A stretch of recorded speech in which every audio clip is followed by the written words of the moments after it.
to all those above me that watch over me, to all of you, my fave parapeeps on this side of the veil, welcome. This is Shawn Whittington's Paranormal Ministry Live 2.0. I'm your host, Shawn Whittington. I'm a seminarian in the United States Old Catholic Church, and I'm coming to you live from my haunted house, my very haunted house, where I live. Been quiet today. Yep, dream catcher, moving a little bit. Been quiet today, though. Been quiet for a couple of days, spirit wise. And I don't know if this has anything to do with spirit or not. What hasn't been quiet is my Facebook life.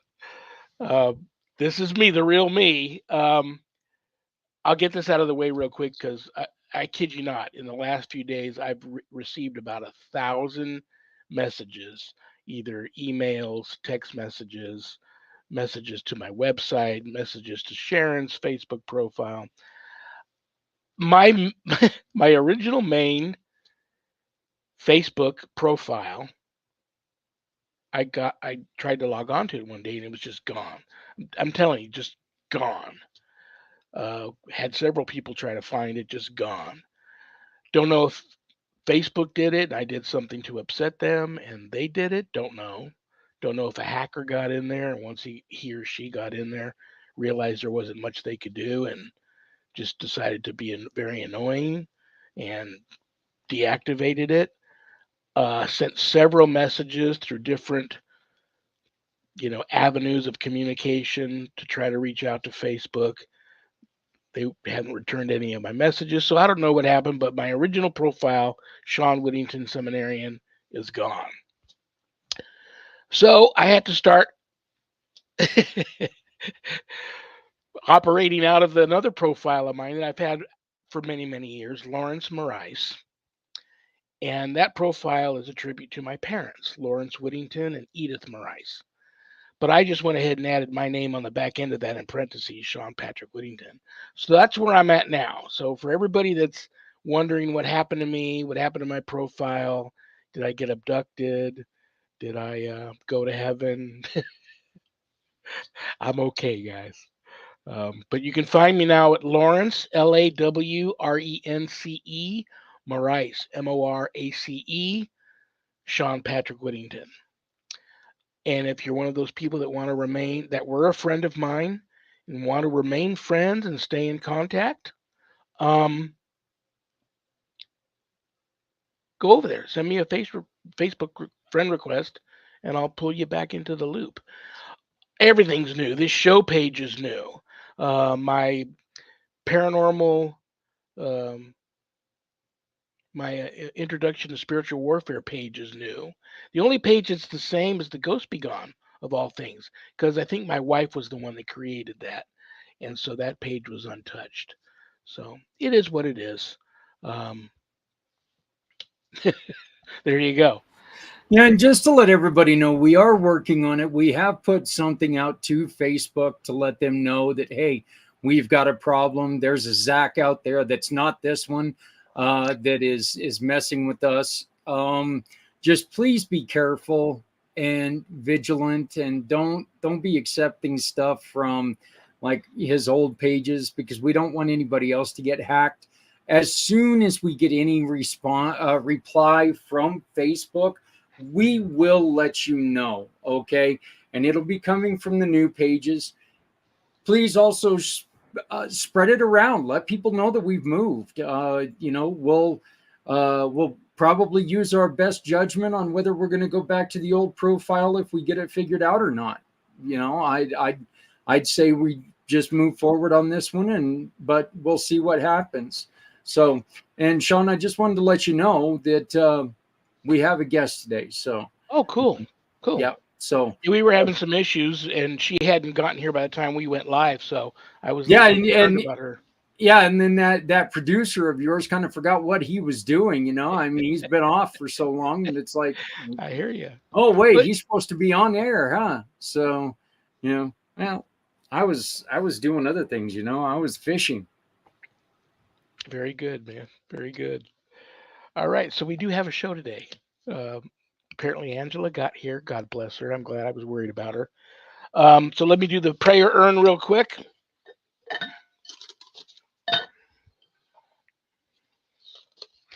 You know what? Before I do a prayer, before I look at this prayer request, I want to tell you guys a quick little story. You guys are going, when I realized my Facebook profile disappeared, the first thing that came to me was a little story that my bishop had told me, like the day before.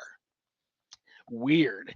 Told me, and I'm going to get the story totally wrong, but this is the gist of it. He told this story about this old man with just his donkey and his chicken traveling through a forest back in the day and during dangerous times. And he decided it's nightfall, and he decided to stop. And he ties his mule up, and I don't know what he does with his chicken. I don't know if you put a chicken on a leash. And he starts a fire, and he's bedded down for the night. Well, a big wind comes through the forest and blows his fire out, and then some wild animals come into the his little campsite and eat his donkey and eat his chicken. And the whole time, every time something happens, he just says, well, something to the gist of, if it be God's will, it's okay. I take that as, things happen for a reason. Sometime during the night, while he was sleeping in the dark, some soldiers from a nearby city came walking through the forest.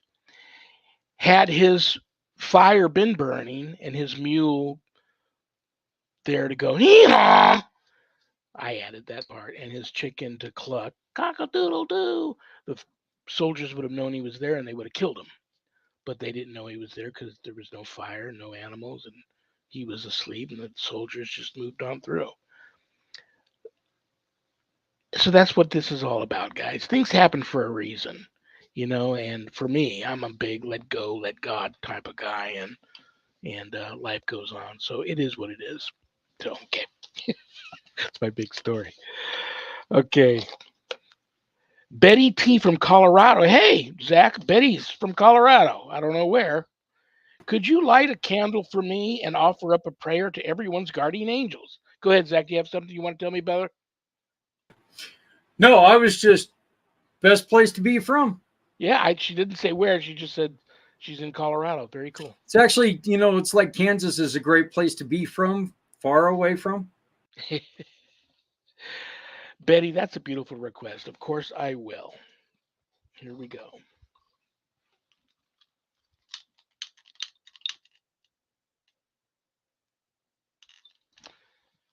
This candle is for everybody that can see me and within the sound of my voice.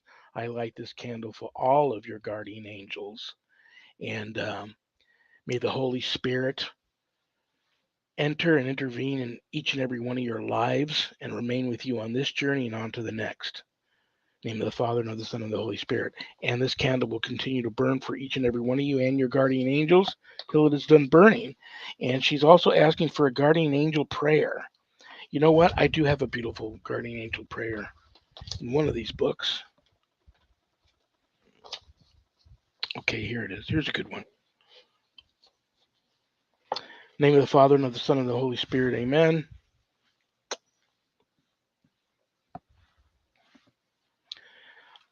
O angel of God, my holy guardian, given to me from heaven, enlighten me this day and save me from all evil. Instruct me in doing good deeds and set me on the path of salvation. Amen. Obviously, you guys know I'm also a big believer in guardian angels. I think I've seen mine 3 times, and all 3 times she appears as a girl, has saved my life. You have to pray to them often. Don't forget them. And if you need their help, they're waiting for you to ask, but you got to ask. So if you need some help from your guardian angel, ask. Thank them a lot and pray to them often. Okay? Let's check the mailbag real quick. And if this is a question that my guest can answer too, I'll keep it out for my guest.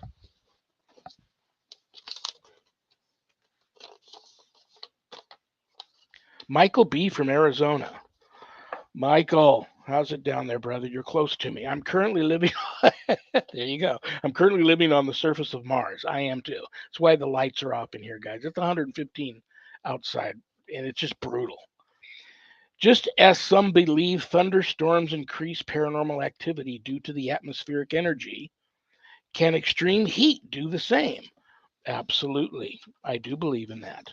And that will be something I might run past my guest today. I used to go out in the middle of the summer to Death Valley Junction to investigate at the old Amargosa Opera House and Hotel, which is extremely haunted back in the day. And this would be like, it'd be like 125 degrees out there in Death Valley Junction when we would go. And it was just miserable. I used to be a fair weather ghost hunter. If it was too cold or too hot, you wouldn't find me out there doing it because you got to be comfortable too. Sometimes you're at a location all night long, just sitting there waiting for something to happen. No sense in freezing to death or, dying of heat stroke. But I do believe both are, whether it's extremely cold, heat is energy, or extremely hot, that can contribute to giving an energy source to spirit to use to increase the activity and be more active? That's a great question, Michael. And yes, I'm on the same surface of the same planet as you, and it's hot here in the Southwest. But we're going to get a little relief Monday, I hear, and next week. Hey, I wanted to bring up something about that. Our show Footprints Forward last week, which is going to be playing on the PAC channel as soon as this is done, we had a veterinarian on, Oh, really? an emergency veterinarian on, talking about how the number for veterans committing suicide is rising. So I would ask you to say a prayer for them. And make sure that we take care of our service industry people, and remember that, the person before you could have been an evil person. So please make sure that you take care of them. But they were talking about, what, if it's over 85 degrees, make sure that your animals are not outside for more than 5 minutes. Okay. Do not leave them outside. It's very, very dangerous for them. I specifically asked them about that because of how hot it is right now in the world. So, and I know that you have multiple animals, and yourself and your beautiful wife work in the animal world. That's something that we need to make sure that we're doing and watching out for our fuzzy friends. So, Absolutely. but yeah, if it's over 85 degrees, do not leave those animals out for more than 5 minutes. Absolutely. Good job, brother. Yeah, if it's really, really super hot outside, go out in your driveway and walk around barefooted for a few minutes and see if it's too hot for your feet, it's too hot for their paws. And yeah, I've always been the kind of guy that has always had an extra, extra large doggy door that my animals can come and go. If they want to lay out in the sun, great. If they want to lay out in the frigid weather, great. But they can come in if they want to. Always have plenty of fresh water available to them. Now, my cats are a different story. I can't bring them in because my dog will eat them. And I've got 5 main outdoor cats out there that live here. So what we do is we have like a dozen water bottles that are frozen in the freezer at night. Now these are just now blocks of ice. And in the mornings, we put them all scattered out around our front porch. And it's funny, the cats will come and lay on them as pillows, lay on them as a bed, or lay up against them, or just lay there and put their paws on them. They know. So I've got all these ice bottles out there, and I'm out there probably 3 times a day dumping their water and putting fresh cold water that I have from the fridge for just my animals. I'm that guy. So it is what it is. Yeah, I'm out there with this huge cold jug from the fridge filling up their water bottles. But it is what it is. You know, you gotta do what you gotta do with the animals. All right, guys. The reason why you all tuned in. I love my guest. I respect her. She's so cool. She's so gifted. She's so talented. And on and on and on. So without further ado, uh, critically acclaimed, world renowned psychic portrait artist, one of the most gifted people I know. You guys are going to love her. And those of you that already know her are here because you already love her. Please give a big, warm paranormal ministry family welcome to the one and only Angela BOLEY. Hi, What thank are you you. doing? You look very pretty today. How you feeling? Oh, feeling good. It's hot here. It's very hot here. Where are you at? I am in Kimballton, Ohio, Oh my God, and humid. it is very humid, and we just had a torrential downpour, which doesn't help Oh with the no. humidity at That's all. brutal. That is really brutal. I It mean, is. isn't I could be wrong. I don't have a map in front of me. Isn't Ohio right next to Pennsylvania? Yes, Pennsylvania on one side, Indiana on the other side, and then Kentucky below us and Michigan above us. Yeah, my wife, born and raised in Pennsylvania, had to actually move out west because of her asthma because it's just too humid there. She actually died once from an asthma attack, and they had to bring her back. So yeah, humidity is brutal. It doesn't have to be 115 degrees. It can be 90 degrees and 80% humidity, and that's brutal. That's people die from that. Yeah, so when I'm doing CrossFit, I've been kind of cutting back on that because after when it's humidity's high, I'm useless and to try and exercise in that type of heat, my body just doesn't Oh react yeah. well. So I just try to stay hydrated, take a ride on my bicycle because I can just leisurely go along, not exert myself seriously, but just burn some calories and try to stay cool. Just drink as I go and Well, people ask me all the time. So, well, it's a dry heat where you're at. So 115 degrees, 115 is 115, but thank God, we have like 20% humidity. So it is a dry heat because if it wasn't, that would be brutal. But oh well. Anyway, what do I want to? I do have some questions for you today. Zach loaded up some new portraits he sent us. I'm going to pull those out pretty soon here and have you show everybody your new portraits and talk about how the spirit came to you. These questions I'm going to ask you, though, mm-hmm, actually are from fans and followers of yours that sent in to me this week. Once I advertised you were coming on, people started sending in questions for my guests so that people have made my job here so easy. So, this must be somebody that knows you pretty well. They want to know, have you been on any paranormal investigations lately? And do you enjoy that? yes, I did go on one that was like a mini paranormal investigation at the Anchorage Mansion in Marietta, Ohio. It's a beautiful Italian villa style mansion built in the 1700s. It has a service course, has three floors, a very large attic, a very big basement. And I actually, one of the portraits I did is from a spirit that was visiting there. Now, there were a lot of family members that are at the Anchorage Mansion. Their spirits are there, and they're all very friendly. They're all very polite. And the one that I sent you was one I encountered in the basement, and she was there for a very specific reason. That was more for educational purposes, and she wanted to, give her life experience to us for history to treasure what had happened to her. And you'll see that when the portrait. No, I'll go more into her story once that portrait comes up because she is related to the Underground Railroad, and Wow. a lot of that is not on official records for whose house was on the Underground Railroad here in Ohio, but there were a lot of places that had that type of network that were helping and were risking their lives and helping slaves escape, and some were going to Canada and they stopped here in Ohio. That's a wonder. We're going to get into that. That's going to be a great story. I want to ask you this. This is coming to me as you're talking. I know psychics that don't like to ghost hunt. I know psychics that love it. I know teams, paranormal teams, that won't be caught dead with a psychic on their team. And I know teams, I'm one of them, that find a truly gifted psychic invaluable to have on your team. Um, Address all of that, if you will. I know I just laid a bunch on you, but address um, psychics either liking ghost hunting or not, psychics liking to be on a team or not, and teams, whether the teams that don't want to have them and the teams that love having a psychic on them.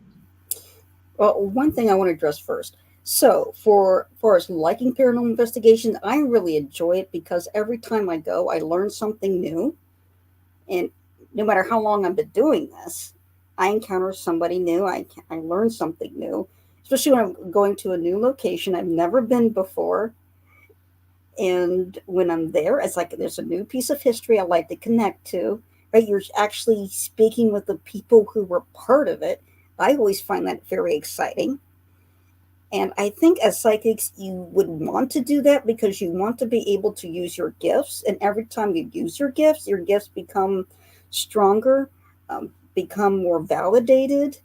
And there's gratitude, not just from the spirit side, but from the living as well, especially if there are people that are living there or working there and they have interaction with spirit, but they don't have our gifts, so they don't know how those spirits feel about their presence there. You're being a blessing. You're being that blessing. So I don't want to be somebody missing out on a blessing that goes both ways, both for the spirit and for the living. As far as teams that would like to exclude psychics, I would say give psychics a chance because you could have an experiment where you're just relying on your equipment and pure observation, non psychic observation, on maybe one half of the building, and then having your psychic on the other side, and or have your people go in non-psychically, gather information, see what you get without a psychic, then go in with the psychic and compare the difference. That would be a true thorough study of a haunted location because you'd have a something that is measurable, that you can, you know, get information from. Here's what we got non-psychically, here's what we picked up with the psychic. And I think you will find overall, for those teams that do use psychics, they do get better evidence and their work is more efficient because the psychic would say, hey, I'm pulled over here, and then maybe a lot of activity in that spot, and they don't have to waste their time trying to do a grid pattern, trying to cover the whole area when they can just go to the spot that's active. And at the same time, I don't want to be one a team that relies on psychics too much, because even I, as a psychic, if I go into a place, I would like to have my findings backed up with something that's non psychic, like a tool or an independent observer. Maybe there's security cameras, other things like that that validate what I'm getting. And then you can also have that person not tell me anything about the location, and the caseworker be able to validate by looking through the records what I'm getting is valid. What I'm experiencing, what the spirit is telling me is true. I really enjoyed that. Now, as far as energy, and you were saying earlier about storms, there was a question Yeah. about storms and the energy that would come through. Now, my experience is that just before a storm hits, so about 2 hours before a storm hits, that's where you're going to get the most energy, because long before the storm hits, it pushes energy out in front of it, and it's actually measurable. It's very high EMF. It's more, my understanding, it's more EMF than a city can produce with all of its electronics. It's pushed out of a typical storm. And anything in front of that storm is going to pick it up. In fact, my first apparition that I saw was just before a tornado hit. Wow. So, and it was so solid, I thought somebody had actually left their loved one out there in a casket in their front yard. Until I did some research later, and that person disappeared. Um, that happened just, I mean, just literally minutes before the tornado hit. So, and there's a tremendous amount of energy that takes the storm that produces a tornadic event that it pushes in front of it. So I'm sure I that. know I'm gonna probably get hate mail for this, but I'm gonna, and you might even find this funny. I think, well, I'm a big, you know me, I love Mhm. psychics. If they're truly gifted, my wife's truly gifted. She hates it when I call her a psychic, but like I take her on investigations and she's invaluable. But here's the thing. What I find interesting about truly gifted psychics, let's say you take 10 of them and each one of them is truly gifted. Each one will have a different approach to how they communicate with spirit and how Mhm. spirit communicates with them, which one I find fascinating. Um, and two, I can't tell you, I could never tell you without looking at my records how many times this has happened.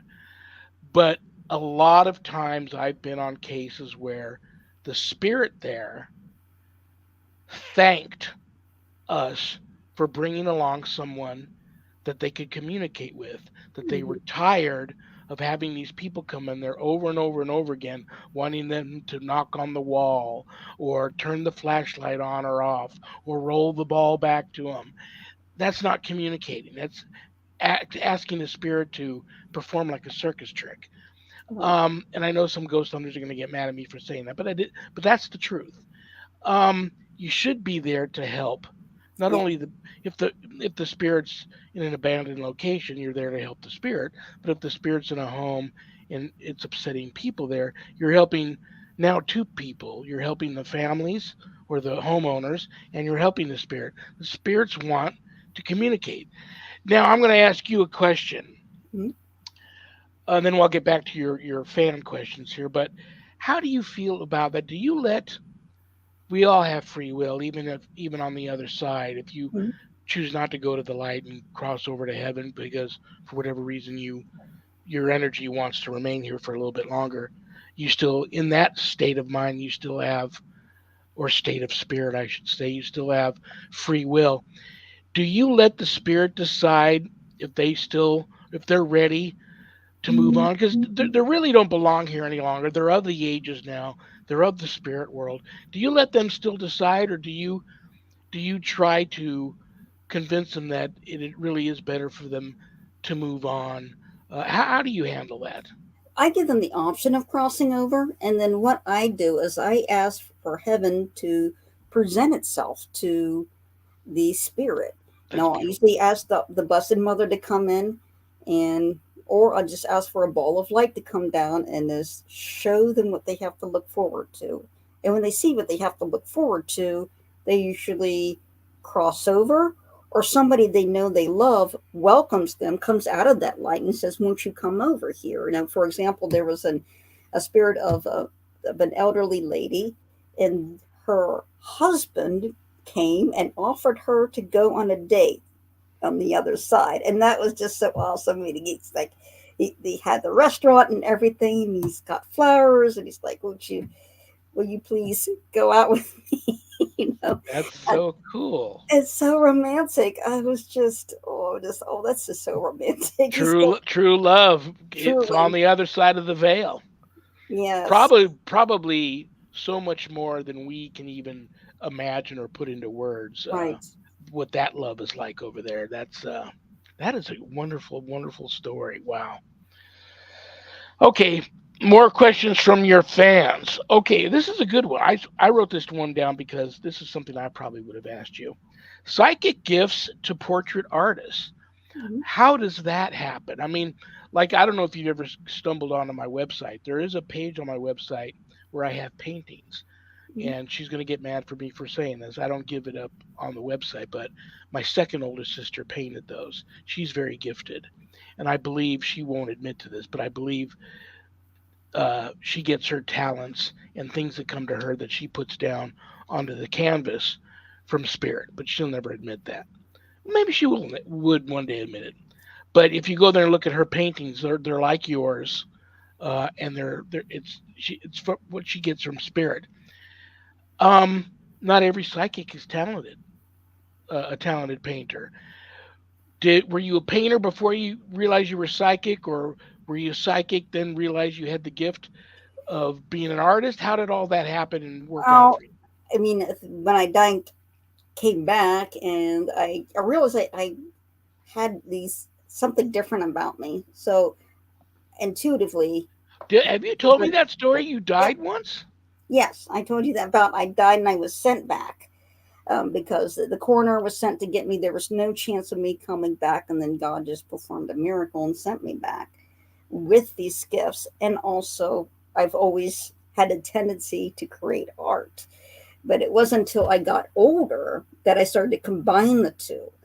And that was because I was drawn to first do portraits of pets.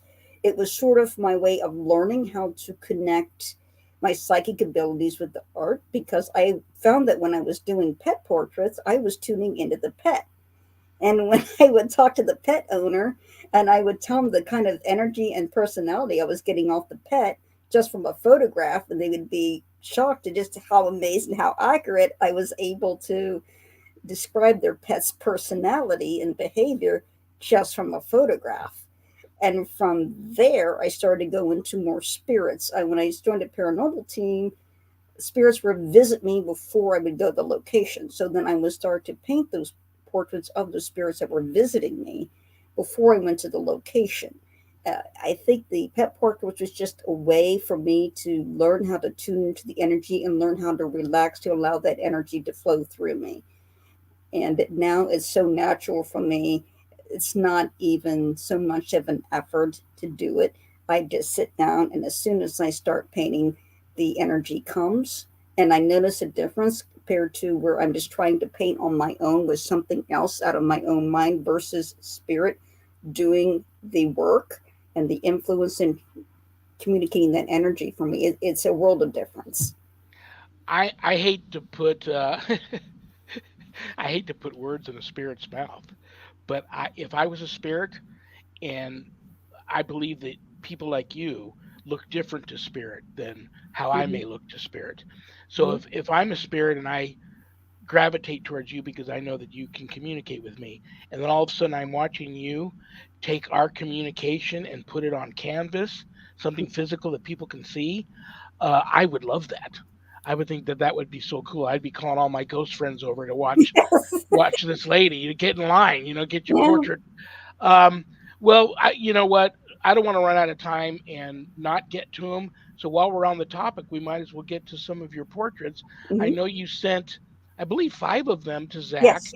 and he loaded them up. I'll just have him decide which ones he wants to throw up, and as they come up, you take it and tell us how you came about getting your uh, that the energy to. That's an interesting one. Yes. So this one is a portrait of a serial killer. So I met a man who is a game designer, and his name is Jeff Egorowski, I believe is how you pronounce his last name.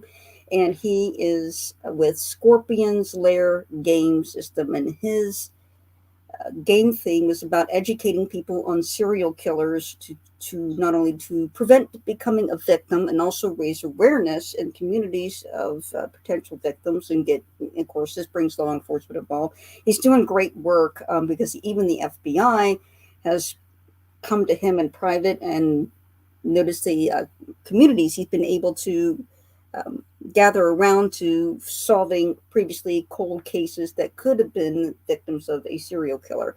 Now, right after I met him, Ted Bundy came to me and introduced himself to me, and then also Jeffrey Dahmer. And he introduced to me in a dream, but Jeffrey Dahmer and one of his victims, a previously unknown victim, came in together in a dream. I was in a building, in the basement of this building, and Jeffrey Dahmer's walking by, and this previously unknown victim, this man, just starts screaming at me, "There's a serial killer! There's a serial killer!" He leaves, and then Jeffrey Dahmer walks up to me, and he tried to harm me, but he couldn't. He found he had no power over me. But I communicated from Dahmer and also through the victim, but Dahmer in particular, the nature of his afterlife suffering, and his energy is extremely chaotic. I could tell that he had um, multiple psychosis issues. I can also tell uh, what he was feeling, what type of energy that he came with. And this is what came in. So this is both reflecting of the kind of punishment he's enduring in his afterlife. And it's also a reflection of the psychological trauma and psychosis that he experienced while alive. And it's very chaotic, as you can see by this artwork, and all the hooks where he's essentially not off the hook for anything that he did in his life. There is accountability that he has to, for the pain and suffering that he inflicted on other people. But there's also a tearing apart, um, a reducing to nothing over and over again for what he did. And of course, the victim stayed with me. I heard his voice not only in the dream, but when I woke up and I had spirit box going, and I listen to it sometimes just to fall asleep to. I actually heard the same voice over the spirit box said, "Oh Jesus, Dahmer's here, Dahmer's here."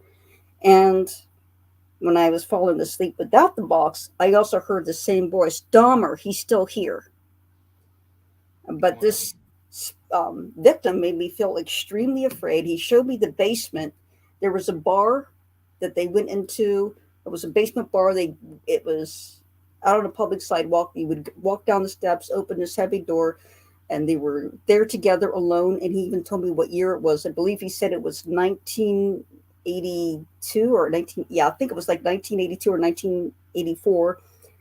I put it in my notes. I have to go back and look. But they were there together, and the victim realized something wasn't right, and he felt like really uncomfortable, and he had to leave, and he tried to rush out to the door, and then Jeffrey just went ahead of him and stopped him from opening the door. Wow.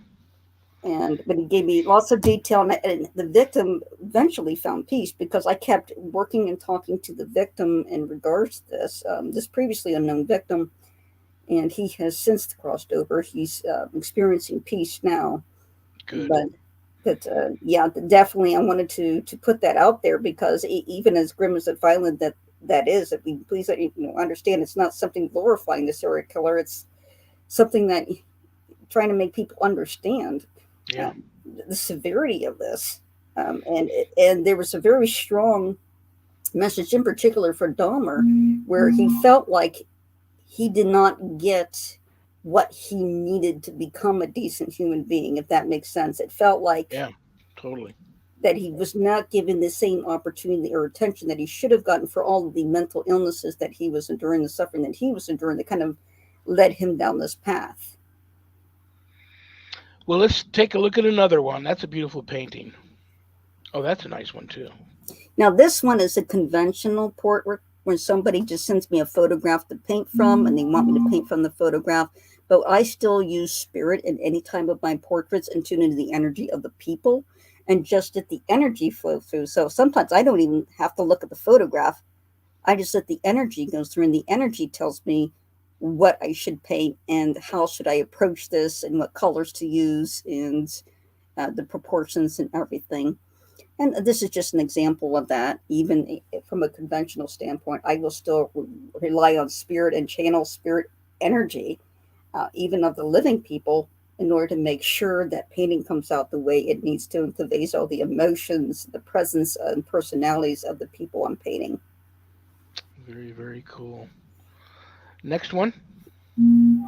This is the one from the Anchorage mansion that I picked up from the basement. Her name is Beth. She was an escaped slave. She told me her plantation that she escaped from was from North Carolina, and she was headed towards Canada. And she told me that for her portrait, to make sure to make her eyes look sad, because she said there was just so much anxiety on her journey, that she was constant anxiety, constantly worried, constantly fearful. And she said, remember to tell people about my bonnet. My bonnet saved my life. She said that she would take her bonnet and dip it in water, not only to keep cool, but she would dip it in water and would squeeze a few drops of water out of it to drink if she had to be on the run very quickly, where she just couldn't stay. And she knows somebody could be right there, you know, ready to capture her at that moment if she just didn't take off. And she is at the Anchorage mansion. She is there in visitations only. Has crossed over, but it was all the talk of the Underground Railroad, and she felt the love and the attention of the people there, going into that history and emphasizing the Underground Railroad and its importance and its significance and the experience of people on the Underground Railroad that brought her, that she wanted to communicate. When we were in the basement and I was investigating the place, and I asked her, do you want a portrait done? Everybody that was around me all got shivers down their spine. That's an indication for me from spirit that yes, they want me to do their Yeah. portrait. So I did her portrait. Now that is on the very first room as you walk into the Anchorage. You'll see her portrait sitting right there on the Well, front that's desk. cool. That's very cool. All right, next one. That's This is scary. that's That's Ted Bundy, and Ted Bundy. He came through in a dream again after I met Jeff, and he would not leave me alone. And I had to sit down and tell him, "You need to back off, and you need to leave me alone. I will paint for you when I'm ready to paint for you, and you are not going to cross any boundaries with me." And I painted exactly the suffering that he was showing that he is enduring in his afterlife. So when I posted this, there were comments of people saying that this painting makes me genuinely fearful for my soul, because as you see, he gets burned up, and then his flesh reforms and it's burned up again and again and again and again. Wow. You and I have had this discussion before. The hell is real, and Hmm. we'll talk about that one day. That's an interesting one. That's more of a looks more of like just a sketching. Yes, I actually did that. This is from one of my spirit portraits where I sit down about 15 or 20 minutes and do a reading and paint a portrait of what I'm seeing. So this woman that I did this reading for, and she like was picking a lot of German heritage, and there was a spirit with her of a man in a German uniform, but from World War I, with the pickle, and I think they called it Pickelheimer helmet, and he would not talk to me unless I spoke to him in German first. So when I Wow. spoke to him in German, he started to talk to me in English, and he had me paint this. Now, it wasn't the original image that he showed me, but he took control and had me show this. And the reason is he says that World War I in particular is like a generational curse for people of German heritage, because that war was about ego. It was not a war about defense. It wasn't a war about any type of noble cause. It was more like just a waste of human life and violence. And it was just something that is a kind of a scourge for people of German heritage. And instead of her aura just seeing colors and shapes, I kept seeing images of World War I, and I picked up that a feeling of a bayonet stuck in my chest as Hmm. well. And I was told by the spirit that I was chosen to make sure to create all these images from the spirits of World War I. So I'm going to do a very large painting that shows that it kind of expresses everything that they want to show about that conflict. And it's going to end up releasing spirits, because when they see everything that's expressed for them, that sorrow, that suffering, that pointlessness, it feels like it releases it gives them something that they can feel relief about and cross over about. So I will be definitely be doing a World War I theme, very large painting with quite a bit in it. Very, very cool. You're so talented. Very cool. Those were all amazing. Really amazing. Um, I'm feeling people are wanting to know this. If somebody wants to buy, first of all, let me let everybody know how they can reach you. I have Angela BOLEY, Psychic Portrait Artist Facebook page. Mm-hmm.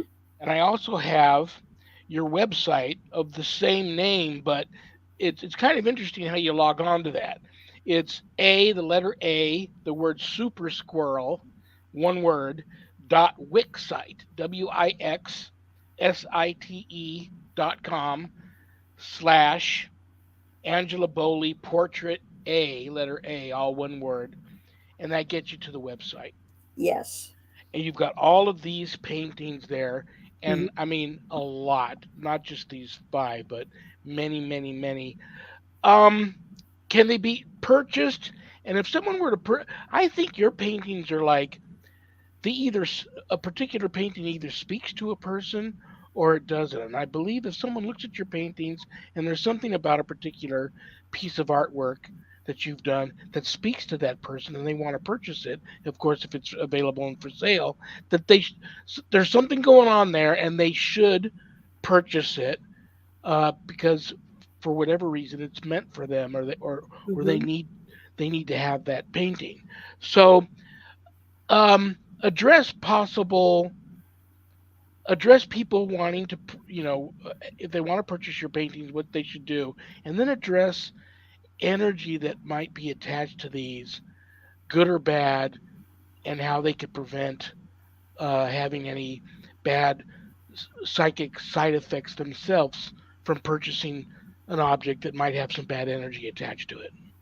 And so, if you're interested in purchasing paintings, just message me on my Facebook page, Angela BOLEY, Psychic Portrait Artist, and then I'll get right back to you. And the energy, when I paint a portrait, I infuse my all of my portraits with love. I always ask that love energy be filling all my portraits. So whether it's a dark subject matter or it's a little bit more cheerful, it's going to have love in it. Now, as far as objects that have a dark energy attached, my experience was has been, because I do have a doll that has a demonic attachment. My experience has been is to put crystals all around that object, and for some reason it tires them out. It's like giving them a downer, and they can't do anything. They just slow down and they can't manifest. That's what I recommend for haunted objects. Now, what I find in particular, dolls are very strong vessels. It seems like you cannot unattach them from that object if it's a doll. Now, with something like a piece of furniture, a painting, that's not as difficult. If it's a human spirit, you can ask them to move on. And I have been told and led by spirit to bind some beings and just send them under the earth and bind them and just ask that God will hold them there until their time for judgment is to come. Because there's just some spirits that are just so harmful, and I think would be the best word, maybe toxic. And you just need to make sure that they're set aside somewhere so they can't continue to be toxic to the living, and they have to be put there until God decides what their ultimate fate is going to be.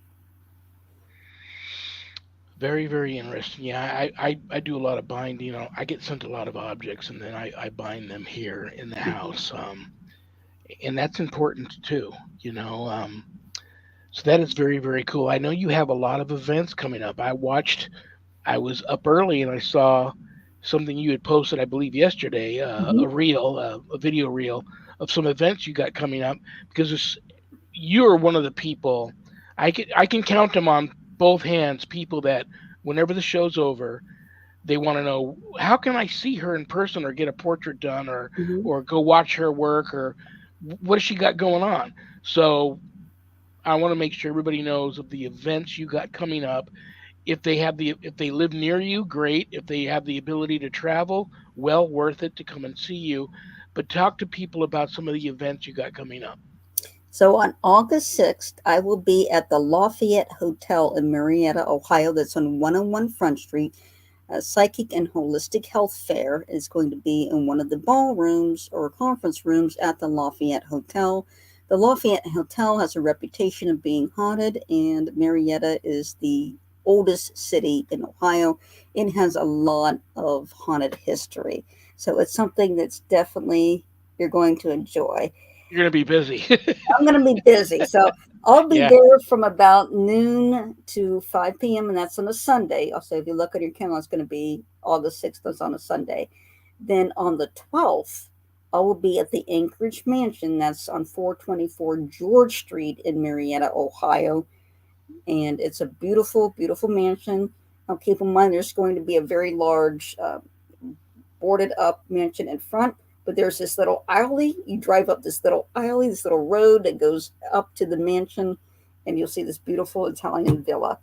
Wow. That I will be there. I work a full day, so I will start about noon and then usually finish up about 8 or 9 o'clock at the Anchorage Mansion. But that one you do have to sign up ahead of time at hiddenmarietta.com to reserve a spot, whereas at the Lafayette Hotel is first come, first serve. So I suggest you get there early and grab a spot. And I believe you're going to be parking. You might be parking around the back there because that place does get a little bit busy, and it is right on the river, and it is beautiful. How do you handle this scenario? Now, you show up at one of these locations, you Mm-hmm. sit down, people are coming to you because people want their portrait taken too. Mm-hmm. Not only do you do portraits of spirit, but someone, I know people that have probably like I've had my portrait painted by Angela BOLEY. Um, so now you've got these paying customers that come to you. Mhm. They've paid. They're going to visit you and get a reading and get their portrait taken. Now you have all these spirits too that are Mhm. waiting in line to have their portrait taken. How do you organize the living and the dead and the pain and the non-pain? Well, what I do is I ask um, the angels that are with me to organize the spirits and the people to kind of control that on their end, on their side, and that works out great because people will come up. They will feel drawn to me, so they'll come up and they're sent, and there'll be a reading that their spirit will come forward, and I will go ahead and do that spirit's portrait.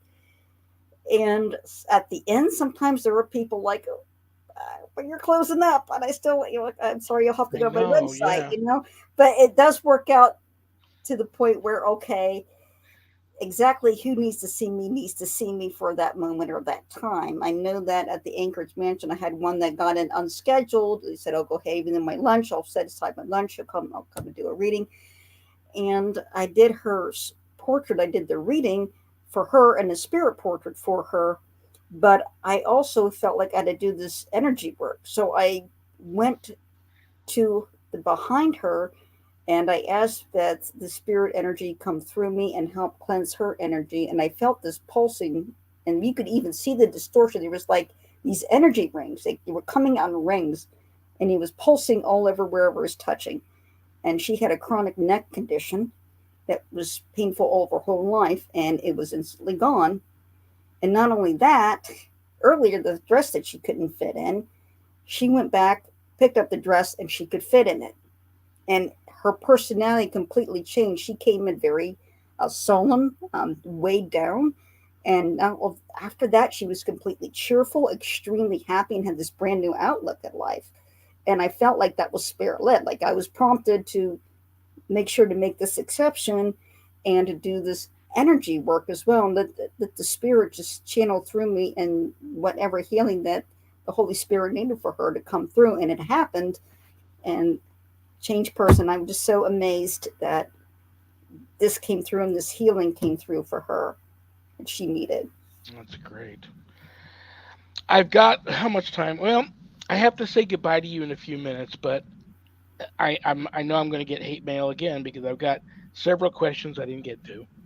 I have a couple of personal questions I'm going to try and squeeze in here before we go because they're just I can't get them off my mind. One was we talked about the animals a little bit earlier, um, and I've had several friends this week lose their pets, and I know they're terribly sad over it. I want you to address spirit animals, and if animals go to heaven, if they remain with us, um, and how one can try to work on getting over it because sometimes the sadness from losing a pet is so debilitating. Um, and then I also want to address the guardian angel for people who don't believe that they're real. So spirit animals, guardian angels, and I believe many spirit animals act like guardian angels, but Yes. address the spirit animals and guardian angels, and then I'm probably going to have to kick you out of here. Spirit animals, I've experienced that firsthand. I have lost pets that were very dear for me, and they have reappeared to me. I know the first dog that I had that passed away, I was feeling very down and depressed about him leaving, and then all of a sudden, I felt him not only walk in the room, but I heard his feet on the hardwood floor walking across the floor, and I heard him lay down. And I'm like, and I felt this peace come over me, and I'm laying there, and I'm okay. I feel like going to sleep. Wait a minute, he's passed away. He can't be here, and he showed up in my dreams. So they're there, but for a long time he wasn't, and I think they go through the same process as we do. They pass, they cross over, and a lot of times they cross over quickly because they don't have the same hang-ups that we do, and they recognize from their perspective from heaven they still have that love connection, so they can come back and comfort us. And it's my experience has been that you go through the grief, you do cry, and you regularly pour out your grief to heaven in prayer. You cry, you leave out something, some sort of memorial for your pet as you're doing this. And that's, I found very comforting. You put out a candle, you may put out their favorite dog treat or their favorite toy, and you sit it there and you look at it and you remind it every day, and you cry and you just pour it out to God. And then you'll get that comfort from heaven because they hear that prayer, and heaven honors that love connection. They come. And I had another pet pass away, Molly the collie, and she just passed away suddenly. I mean, she just fell over dead. And about 5 or 6 months later, she appeared to me in the dream, and I held her again, and it was so real. I got to hold her again, and it was just such a wonderful healing experience. And then she visits me, and Rusty, her brother, visits me also. Sometimes they come through together, and they're always there. They let me know. I ask her for a sign, and she's always good to send a sign. For example, one day I was out walking, and I see another collie standing out in the field that the woman was holding by a leash. And I said, show me a sign. If this collie is, and you can see each other, have the collie refuse to move until I pet him. And that's exactly what he did. He refused to move, and the collie insisted that I pet him before he would go home. So absolutely, they listen to us. Heaven listens to us. One last quick thing here. Are guardian angels real? 100% they're real. Absolutely. Absolutely. I mean, you can ask them to interact with you, and they will, but that interaction is hard for people that aren't gifted to recognize. Sometimes they hear that voice in their head and they think it's just their own thoughts, when really it's the guardian angel that's prompting them and prompting those thoughts. You can even ask your guardian angel, send me a dream, send some sort of interaction. And the most common one I've seen from my guardian angel have been dreams where my guardian angel appears in full armor, and he's standing there with a sword. And if his sword is drawn, I know he's on guard for me. If the sword is upright, then I know there's a spiritual attack going on that I need to be aware of, and I need to put myself in spiritual war mode, because he's put himself in spiritual war mode, and he's letting me know that he's there protecting me, that he's got my back. That's beautiful. Angela, I love you. I respect you. I can't wait till we do this again. Did you have fun? Will you come back? Absolutely. Yes to both questions. Absolutely. Thank you so much for being here. I want you to have a wonderful, wonderful, wonderful remainder to your Friday and the rest of your hot, humid weekend. Stay safe, and I'll be in touch, okay? All right. God All bless. right, Angela. I'll see you later. See ya. Bye-bye.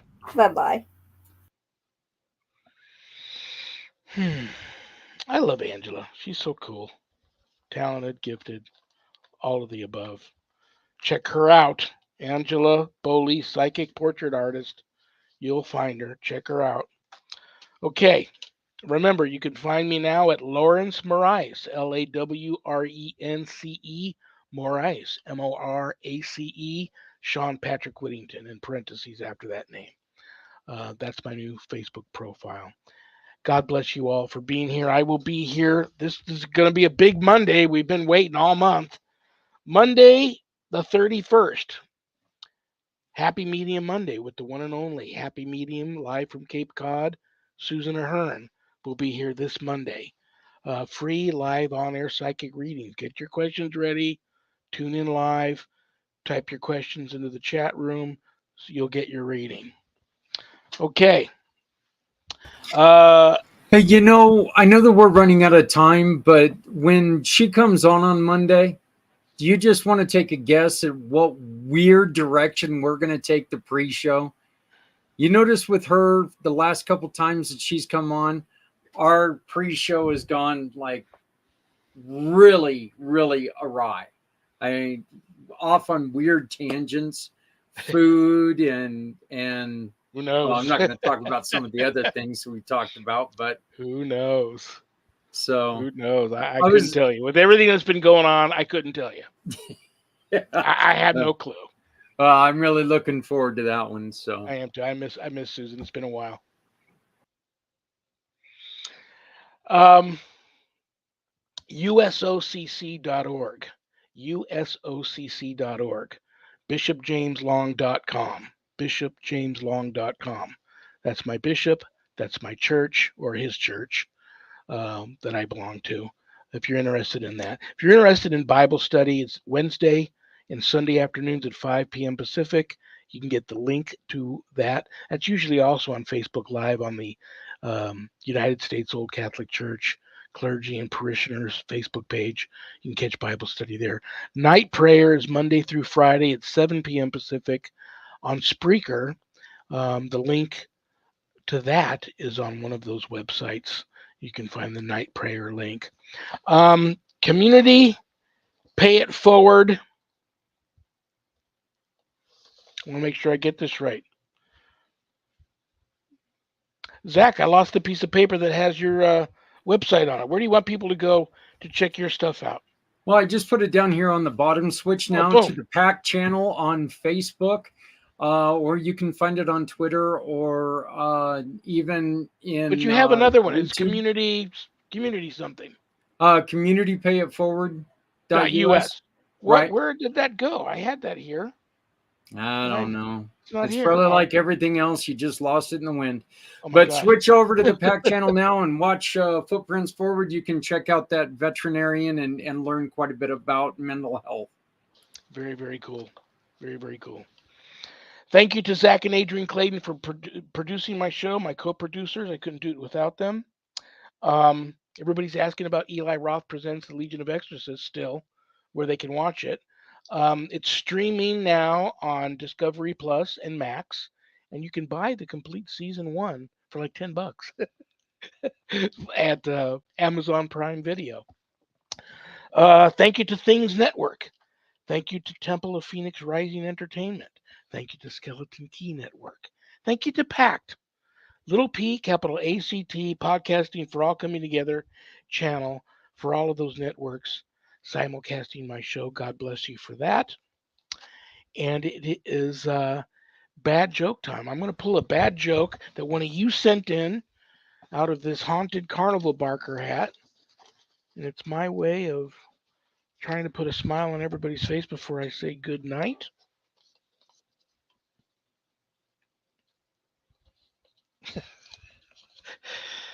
What do elves learn in school? The alphabet. Listen, if you see me on the street and I'm talking to myself, just move along. We're having a team meeting. Good night, Danny. Good night, Jack. Good night, Dog. Good night, Harold. Rest in peace. Good night, Ernie. Good night, Bill. Good night, Dan. God bless you all. I love you all. Peace.